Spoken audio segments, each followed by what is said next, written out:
traps, 3 Ash Blossom. You can really have some pretty big plays with just a few cards in the stack. So having the bigger hand trap options just shuts down your opponent's plays and then makes room for when you can summon out your Nordic god on the field, whether it's Odin, Thor, or Loki. So 3 Ash Blossom and 3 Effect Damage. They just are my preferences for the deck. You do summon out a lot, so your biggest weakness would be just falling prey to Nibiru, cards like that. But you have these resources to stop your opponent if they try and make a comeback afterwards. And that's it for the main deck monsters. Moving on now to the spells. Running 3 of the new Nordic Relic, Lightsworn Deck, or Hipsjolf, or you going to butcher. No matter what, I could not master this name. They give me one more deck profile update. But this Nordic Relic is definitely powerful. You special summon one Nordic monster from your deck, but you cannot special summon monsters from the extra deck except easier monsters.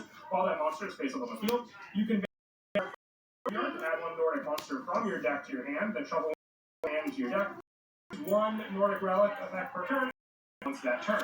So, the easier option, just remember if you special summon a monster, you cannot get out Golbig of the Nordic Ascendant since it is not an easier monster, but you do have that just additional monster on the field for the special summon of your Nordic monster of choice, whether it be Odin, Thor, or even Loki for all those plays. So 3 of it, and having that graveyard option gives you a banish and add of another particular monster, so if you don't want to be locked out of the special summon, you can at least have its graveyard play be used to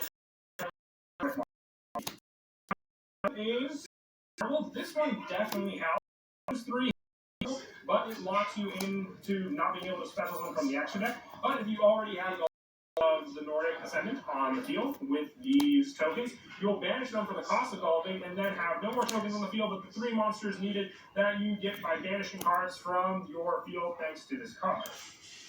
So 3 Hippo Carnival, I would say, is definitely a staple. It's a very interesting take on the deck, but it really does work for it. Just 3 free tokens. There's no limits like, your Stray Lambs or Scapegoats. This card just works well. You can get the 3 tokens needed for paying the cost of Golbig.